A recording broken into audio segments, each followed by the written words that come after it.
What if I told you that the Ruy Lopez, the Italian game, the Queen's Gambit, and even the London system are not the best opening if you want to win the most games possible under 2000 ELO? Today, I'm going to show you an opening that you've rarely seen before, and some of you may not have seen this opening before ever, but it's one of the most lethal weapons you can use when your opponent does not know what he's doing. And I'm not talking about some crazy gambit like the Latvian gambit with black, or the King's gambit, or the Danish gambit. No, no, no. It's an opening that is aggressive, has a lot of traps, but is still very safe and minimizes the risk for your win. So today we are going to have a look at e4. So we're starting with something similar. And after e5, this is the most important one. Knight f3, knight to c6, and now d4, the Scotch game. But not a specific Scotch game. It's going to be the Scotch Gambit. And in today's video, we are going to have a look at a lot of different lines that are going to lead you to a victory. Let's have a look at the most common line, which is knight to f6. Knight to f6 is the best move by black, but it's not even the most played one, because knight to f6, if I'm having a look, is actually having a pretty high rating when it's being played. On leeches you can actually see what the moves are being, but what elos the moves are being played, and this has a 1800 average elo. For example, bishop to c5 has way less. Bishop to c5 has 1700, so it's already down by 100 elo. And if we go down the line, we're going to get even worse and worse ratings. Now, knight to f6, and then you push e5. They push d5, and now what you're going to do is, of course, your bishop is attacked and you have to slide it out of the way. And now their knight is under attack, so they're going to drop into the center. You're going to capture this pawn, and from here, they've got a bunch of different moves. But for example, if they try to unpin themselves, what you're going to do is you're going to take, and usually they take back with the pawn so they can have a strong center. If they take back with the bishop, you're going to capture, and after you castle something like this, you cannot kick the knight right away, and what you're going to do is, of course, you're going to try to undermine this knight like this. Now, what can happen after you take with after they take with the pawn is you're going to see something like bishop c5. But now you castle, bishop c5, and now you push. If they take, you take back with the queen, and if they drop back, you're going to develop your bishop, unpin yourself. Why are you doing that? Because now they're probably going to castle. This is the most common move by far. And now the best move for you is to push, because after they drop back in, you're going to develop your knight. But why don't you push right away when they go here? Because they're going to come back, and instead of developing the knight like this, your bishop isn't out when you're trying to do that. And that is not necessarily a good idea, and of course you cannot even do that. So that's why you first have to develop the bishop. Very, very important. Now, after something like this, what you're going to do is usually you're going to see a trade, and if they follow the main line, bishop to b6, and from here on you're just going to have a normal game with something like this. And from here on you can see their pawns are doubled, and you're going to be able to soon start an attack.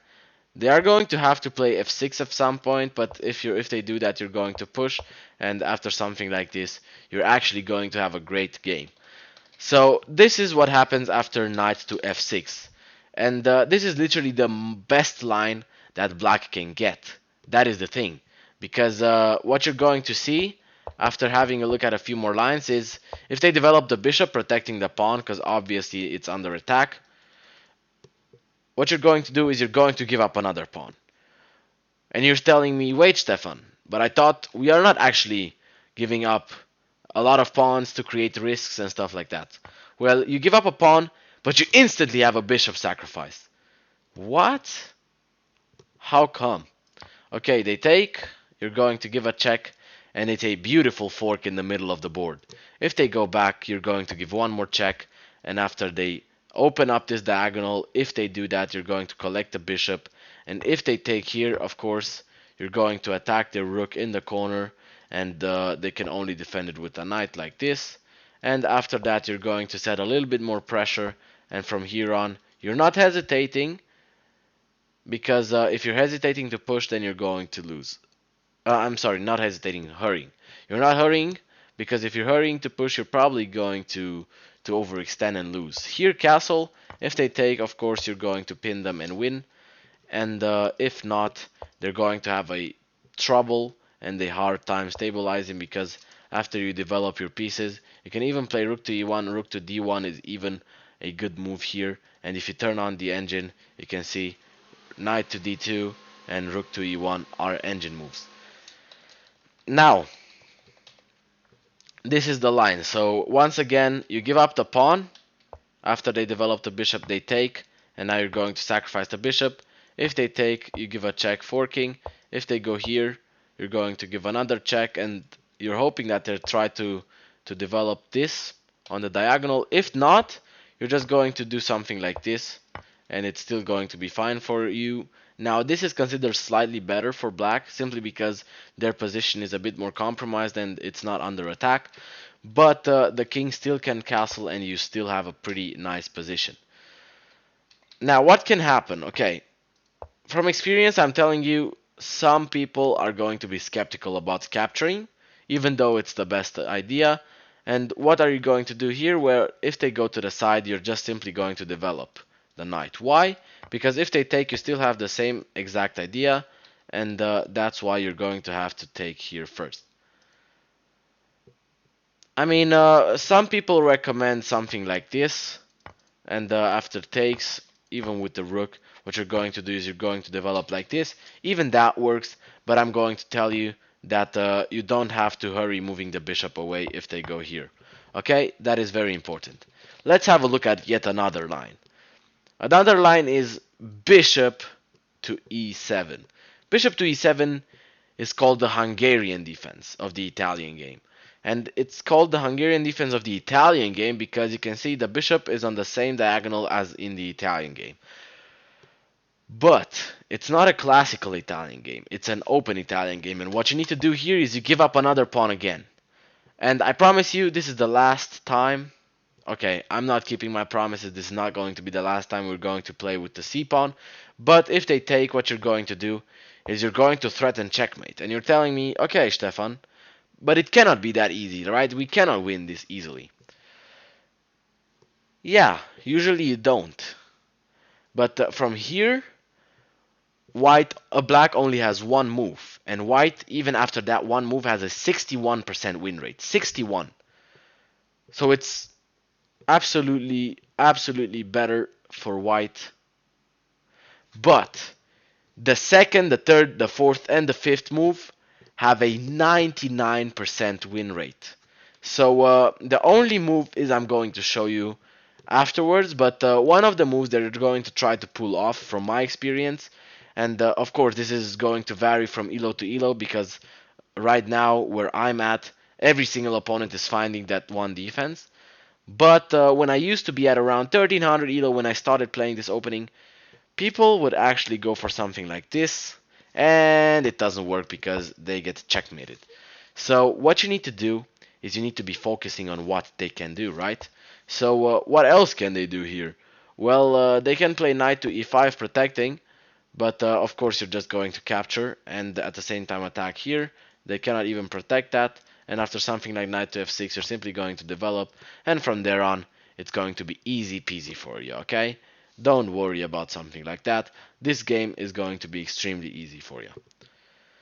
Now, the only defense, because we've already covered the moves that they can do, right? But the only defense for them is knight to h6. And you might have found that already, and if you did, congratulations. You're a great player, you're already having the great vision, so you have a lot of potential.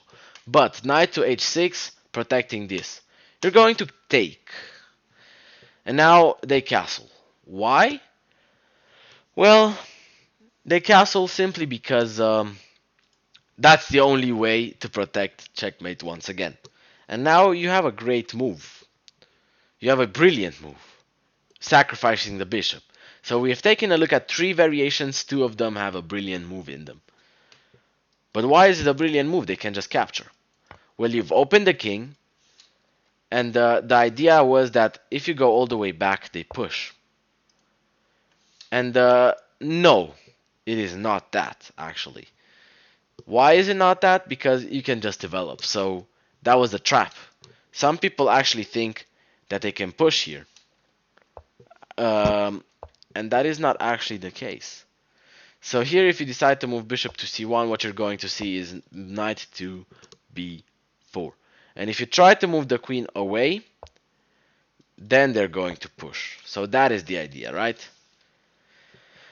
And that's when you need to be focusing on the sacrifice. So takes, castle, and sacrifice. You've opened up their king. Your pieces are way more active than your opponents. If you ask Stockfish, you have a dominant position right here. And what they can do is they're going to try to stabilize like this. And maybe play something like bishop to f6. But d6 is probably the move that they will choose the most. And you're going to castle. And you're going to bring the rook. And from there, you're going to have an easy time. Hopefully converting the game.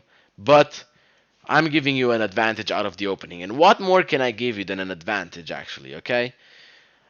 Am I actually going to give you an opening that is going to have a 100% win rate? No. There is nothing like that, okay? Not a 100% win rate, but we can get to as close as to a positive win rate as possible. And that's how we are going to up our ELO, and that's how we are going to improve. Let's have a look at another variation. So what people usually do is they play h6 or d6. Both moves are completely fine and they have no traps whatsoever, but what you're going to do is you're simply going to take and you're simply going to have a normal Scotch game where your queen is developed, it cannot get kicked out quickly, and from there on you're actually going to have some active pieces, and what you're going to do at some point is if you get attacked with c5, you just drop back. Since your bishop is out already, you're not blocking it in, and from there on you're going to develop your pieces, castle long or short, depends on your playstyle, and from there on you're going to have a fine position and a fine game. So that's what you do against d6 or h6, okay? Very important. d6 you capture, h6 you capture. Now, there is one more variation that I want to cover before I let you go. And it's this check right here. Interesting.